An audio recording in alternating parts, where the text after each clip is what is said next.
어떤 한 나라나 제국이 멸망할 때요, 우리는 보통 그 이유를 자연재해나 외적의 침략과도 같은 외적인 요소에서 그것을 찾으려고 합니다. 우리는 보통 어떤 나라가 망할 때 어떤 강대국이 침략해서 그 나라가 망했어, 혹은 정말로 천재지변, 자연재해로 인해서 그 나라가 망했어 라고 쉽게 생각을 하죠.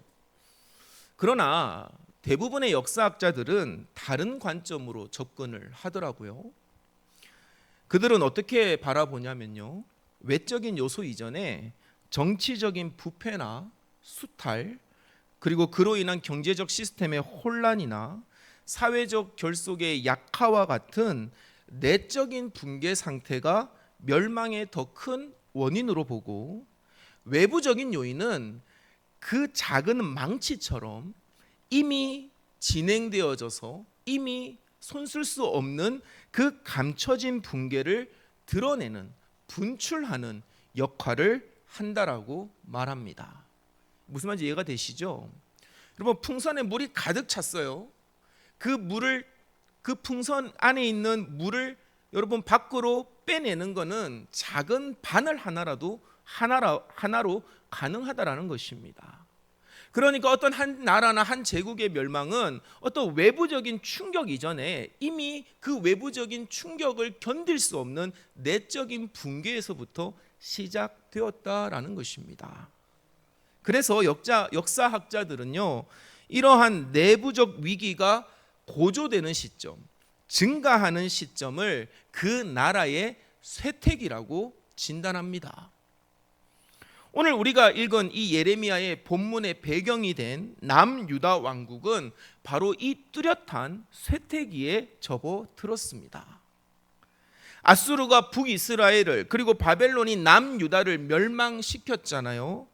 하지만 그 나라들은 이미 예비된 심판의 작은 망치, 작은 바늘에 불과했습니다. 이미 이스라엘은 스스로가 내부적으로 무너지고 있었다라는 것입니다. 하나님께서는 늘 언제나 이스라엘에게 이렇게 말씀하셨습니다. 하나님께서는 늘 과부나 고아나 나그네와 같은 약자들을 돌봐라. 그것이 나를 온전히 섬기는 자의 모습이라고 말씀하셨어요.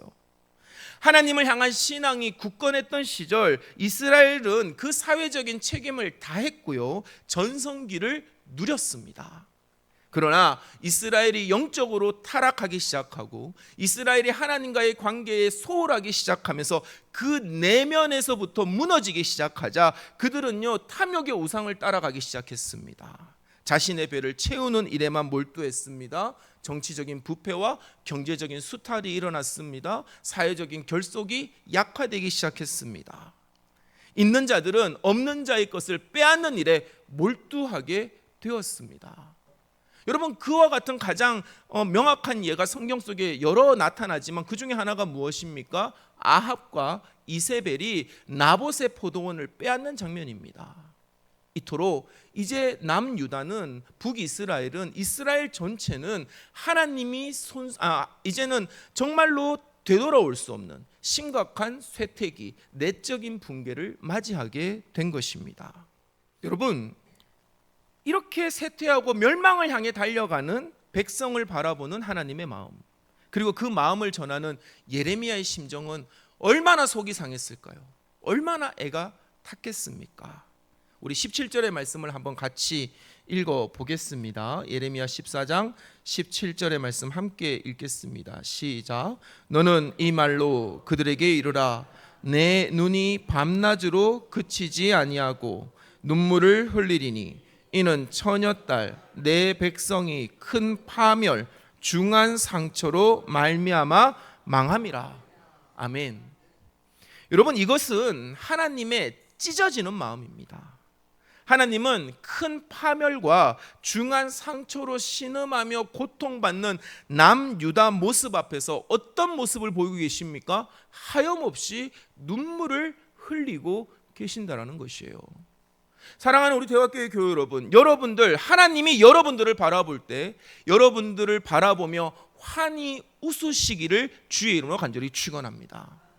여러분들을 바라보며 큰 파멸과 중한 고통을 당하는 여러분들을 바라보며 눈물 흘리는 일이 없게 되기를 주의 이름으로 간절히 축원합니다. 그런데 여러분, 이 상처는요, 외부의 적이 준 상처 이전에 백성 스스로가 우상 숭배와 불순종이라는 칼로 자신을 찌른 자해의 상처라는 것이에요. 그러니까 여러분, 이 17절의 말씀을 이제 기근과 그리고 외적들의 칼이라고 하는 그 모습으로 인해서 고통받고 있는 그 모습을 보며 상처받고 계시는 하나님이 아니라 이미 그들 스스로가 자신들의 그 칼로 자신들의 살을 베고 자신들의 그 마음을 찢어버리는 그와 같은 자해의 상처, 자해하고 있는 그 자녀를 바라보는 부모의 심정이라는 것입니다. 하나님은 죄를 미워하시지만 그 죄로 스스로 파멸의 길을 걸어가는 그들을 바라보며 눈물 흘리고 계신다는 것이에요. 그 파멸의 구체적인 모습을 한번 살펴봅시다. 우리 18절의 말씀 한번 같이 읽겠습니다. 18절의 말씀 함께 읽겠습니다. 시작. 내가 들에 나간즉 칼에 죽은 자여, 내가 성읍에 들어간즉 기근으로 병든 자며, 선지자나 제사장이나 알지 못하는 땅으로 두루 다니도다. 아멘. 여러분, 외부의 상처가 아니라 스스로 만들어낸 상처다라는 말씀을 깨닫는다면 이 18절의 말씀은 순서가 좀 바뀌는 것이 맞습니다. 이렇게 읽으면 더 좋아요. 선지자나 제사장이 알지 못하는 땅으로 두루 다녔기 때문에 내가 들에 나가보니 칼에 죽은 자들이 있었고 내가 성읍에 들어가 보니 기근으로 병든 자가 있었다라는 것이에요. 이해가 되십니까? 이해가 안 되면 제가 설명해 드릴게요. 여러분, 제사장들과 선지자들은 어떤 존재입니까? 하나님의 말씀을 선포하는 사람들입니다. 그런데 그들은 더 이상 선포하지 않습니다. 왜 선포하지 않을까요? 선포하면 백성들이 싫어하거든요. 백성들이 귀를 막거든요. 백성들이 헌금하지 않거든요. 그래서 그들은 더 이상 백성들의 죄를 지적하지 않습니다. 두 가지 중에 하나를 선택해요. 그들의 귀에 듣기 좋은 소리를 하거나 아니면은 제사장과 선지자의 직분을 버리고 그들 스스로 먹고 살기 위하여 그들의 터전을 떠나서 이리저리 방황하는 것입니다.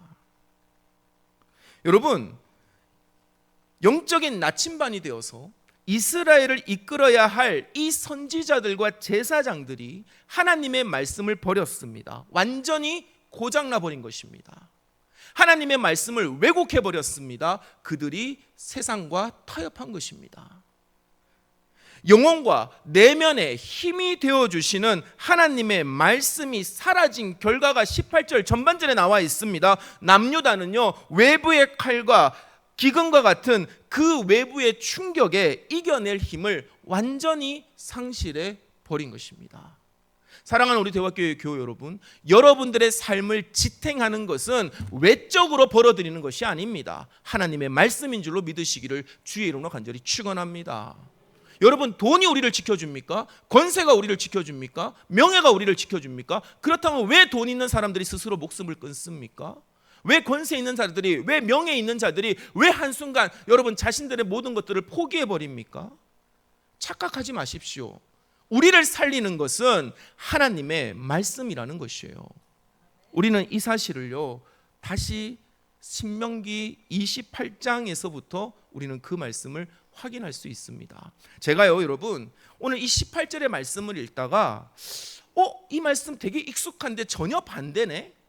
라고 생각하다가 찾아보니까 그게 바로 신명기 28장 2절에서부터 7절까지의 말씀이었어요. 좀 길지만 제가 준비했으니까 한번 같이 읽어봅시다. 우리 2절부터 한 목소리로 읽겠습니다. 시작. 내가 내 하나님 여호와의 말씀을 청종하면 이 모든 복이 내게 임하여 내게 이르리니 성읍에서도 복을 받고 들에서도 복을 받을 것이며 내 몸의 자녀와 내 토지의 소산과 내 짐승의 새끼와 소와 양의 새끼가 복을 받을 것이며 내 광주리와 떡 반죽 그릇이 복을 받을 것이며 내가 들어와도 복을 받고 나가도 복을 받을 것이니라. 여호와께서 너를 대적하기 위해 일어난 적군들을 내 앞에서 패하게 하시리라. 그들이 한 길로 너를 치러 들어왔으나 내 앞에서 7길로 도망하리라. 아멘. 여러분, 이 18절의 말씀과 전혀 반대되는 말씀이지 않습니까?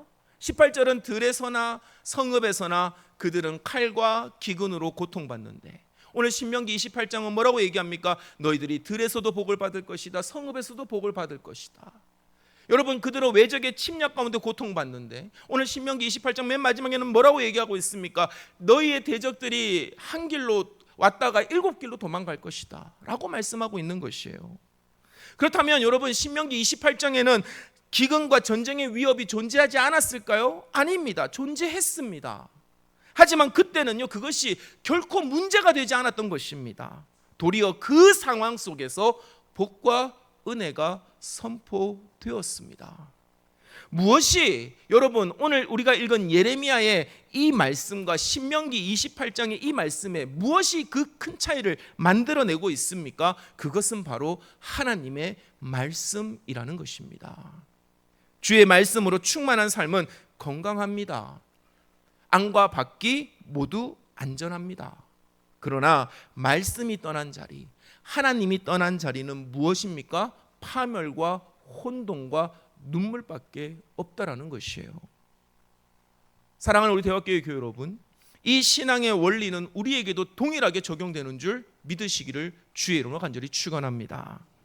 우리는 종종 실패의 원인을 외부에서 찾으려고 합니다.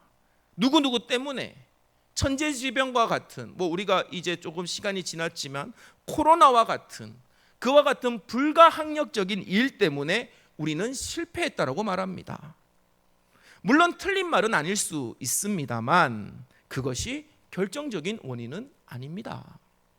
실패의 근본 원인은 외부의 충격을 견디지 못하는 우리의 내면의 붕괴에 있다라는 것입니다. 우리 내면의 연약함 속에 있다라는 것입니다. 하나님의 말씀으로 단련되지 못한 우리의 내면의 연약함이 그 외부의 충격, 작은 충격에도 무너지게 된다라는 것이에요. 여러분, 그 연약함은 우리가 말씀을 잃어버린 결과임을 오늘 우리는 이 예레미야 14장 18절과 신명기 28장 2절에서 7절의 말씀을 비교하면서 다시 한번 확인했습니다. 이 사실을 깨닫지 못하고 여전히 실패의 책임을 남 탓과 어떤 상황 탓으로 밖에서 찾으려는 사람들은요, 죄송하지만 오늘 예레미야의 말처럼 망할 수밖에 없는 것이에요. 희망이 없습니다. 사랑하는 우리 대학교의 교회 여러분, 만약 여러분의 삶에 실패가 반복되고 무엇을 해도 기쁨이 없고 예전에는 거뜬히 극복해낸 일도 이제는 속절없이 무너져 내려서 염려와 걱정에 잠을 못 이루고 있다면 간절한 마음으로 권면하고 선포합니다. 더 큰 낭패를 당하기 전에 말씀으로 돌아가서 말씀 앞에 여러분의 영혼을 점검해 보시기를 주의 이름으로 간절히 축원합니다. 말씀 속 길 잃은 선지자처럼, 제사장처럼 우리 영혼도 지금 하나님의 말씀을 읽고 정처 없이 방황하고 있지 않습니까? 다시 한번 간절히 선포합니다. 삶의 외적인 문제 뒤에 숨어있는 내면의 영적인 상태를 직면할 수 있어야만 합니다. 겉으로는 멀쩡해 보여도 말씀이 사라진 영혼은요, 점점 작은 충격에도 속절없이 무너질 수밖에 없는 것이에요. 여러분, 말씀 앞에서 우리의 이 절망적인 상황을 발견했다면 이제 우리가 무엇을 해야 될까요? 우리는 무엇을 해야 되겠습니까? 우리는요, 본문 속 예레미야처럼 기도해야 될 줄로 믿으시기를 주의 이름으로 간절히 당부합니다. 여러분, 그렇기 때문에 말씀과 기도는 같이 가야 되는 것이에요. 말씀을 통해서 여러분 내 문제를 발견해야 됩니다. 말씀은 우리의 문제를 보여줍니다. 진단하여 줍니다. 그러면 거기서 끝내야 됩니까? 아니죠. 우리는 그 말씀을 붙들고 기도하며 하나님의 치료를, 하나님의 치유를, 하나님의 손길을 간구해야 되는 것이에요. 예레미야의 기도는 19절에서 직설적인 물음으로 시작합니다. 우리 한번 같이 읽어볼까요? 19절의 말씀 함께 읽겠습니다. 시작. 주께서 유다를 온전히 버리시나이까? 주의 심령이 시온을 싫어하시나이까? 어찌하여 우리를 치시고 치료하지 아니하시나이까? 우리가 평강을 바라도 좋은 것이 없고 치료받기를 기다리나 두려움만 보나이다. 아멘. 여러분, 이 기도가 어떻게 좀 들려지십니까? 이게 좀 센 기도 아니야? 이거 하나님께 너무 원망하는 기도 아니야? 그런데 여러분, 저는 이런 기도가 맞다고 생각합니다. 여러분, 내가 지금 죽게 되었는데, 여러분, 내가 그것을 사람들에게 털어놓으면 불평과 불만과 원망이 되지만 우리는 하나님 앞에 그것을 내어놓을 때 그것이 기도가 되는 줄 믿으시기를 주의 이름으로 간절히 축원합니다. 그러니까 예레미야처럼 여러분, 그 답답한 마음, 그 안타까운 마음, 그 급박한 마음을 하나님 앞에 토로할 수 있는 지혜가 우리 가운데 있어야만 합니다. 여러분, 내 삶에 문제가 있음을 알지만 그 원인을 모를 때는 일단 하나님의 전에 나와서 하나님께 호소하고 기도하는 저와 여러분이 되시기를 주의 이름으로 간절히 축원합니다. 엉뚱한 곳, 이상한 곳에 가서 묻지 말고 일단 나를 창조하신 창조주 하나님께 묻는 것이 근본적인 해결이 되는 것이에요. 그러니까 여러분, 기도한다고 하면서 점집 찾아다니는 겁니다. 기도한다면서 어디 가서 빌고 있는 겁니다.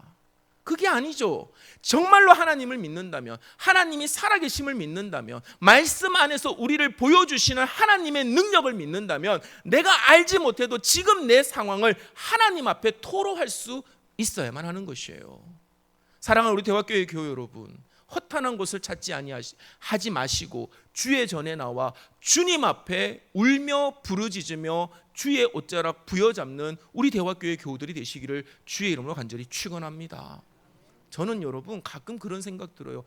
어떻게 저렇게 기도 안 하고 저렇게 살 수 있을까? 분명 문제가 있고 내가 봐도 문제가 있는데 어떻게 저렇게 기도하지 않고 어떻게 저렇게 하루하루를 버티고 살 수 있을까? 여러분, 참 기적의 삶을 살고 계시는 것 같습니다. 여러분, 그게 기적입니까? 다시 한번 말씀드립니다. 점점 우리의 내면은 붕괴되어져 가고 있는 것이에요.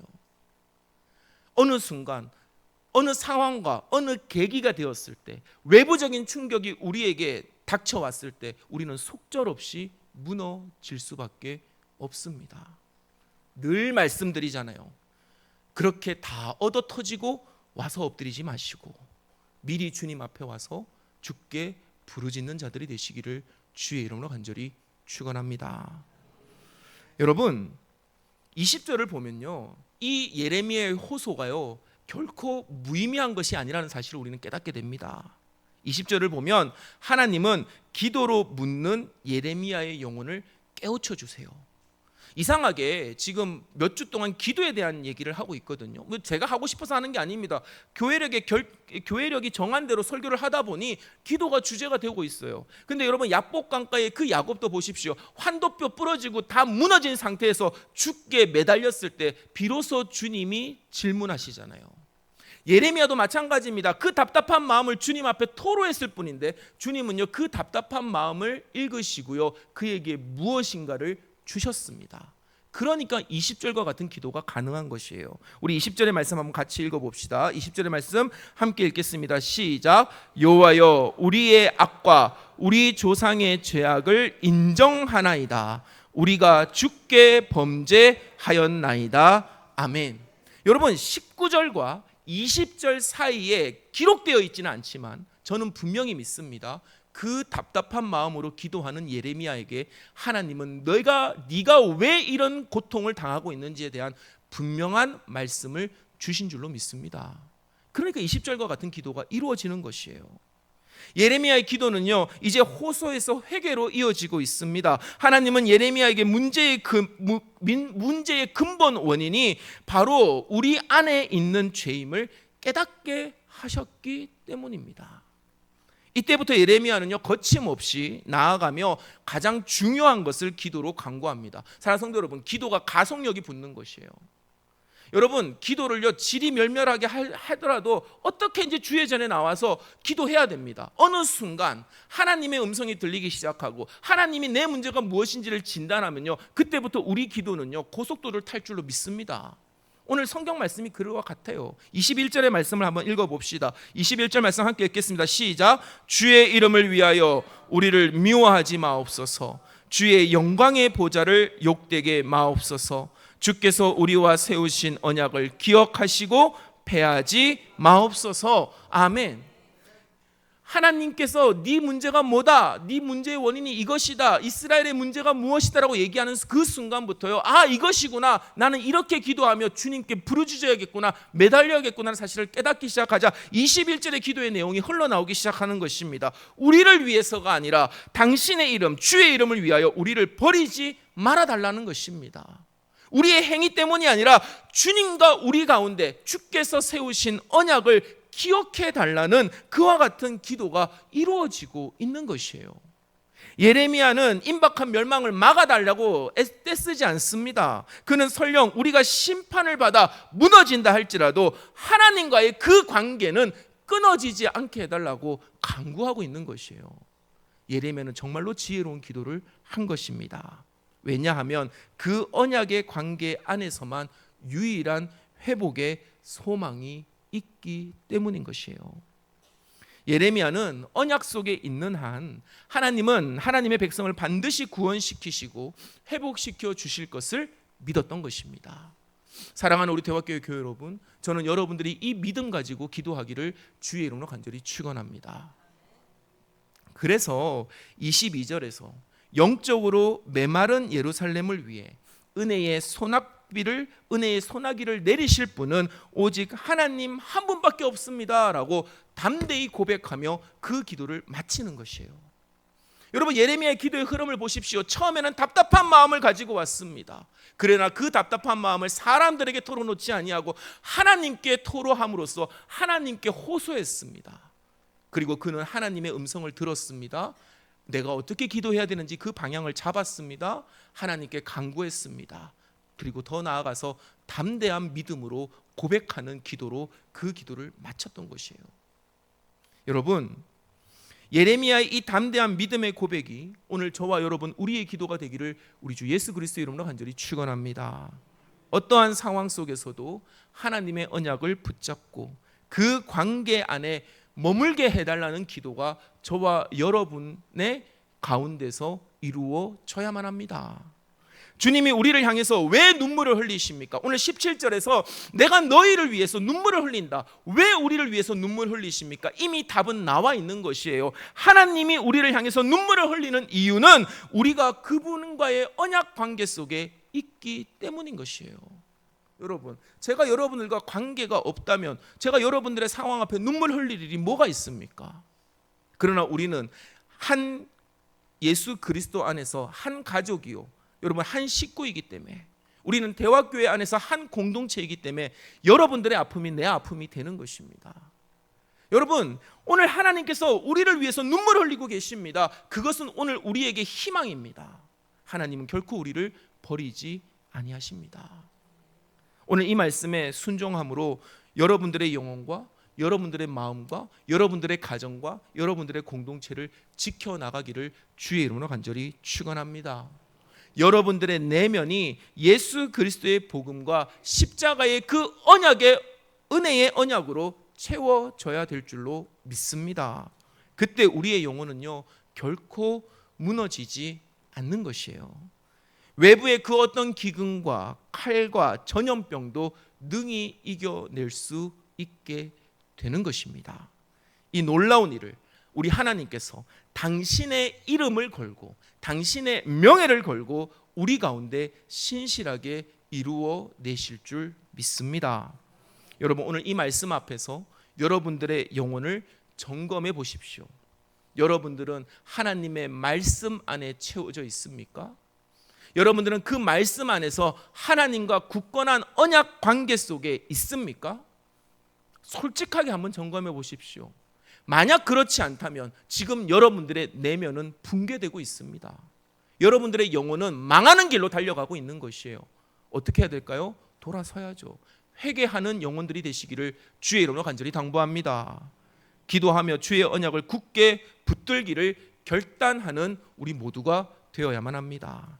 그때 이른 비와 늦은 비처럼 내리시는 하나님의 놀라운 은혜의 소낙비가 여러분의 개인과 가정과 삶의 모든 자리에 가득하게 될 줄을 믿으시기를 우리 주 예수 그리스도 이름으로 간절히 축원합니다.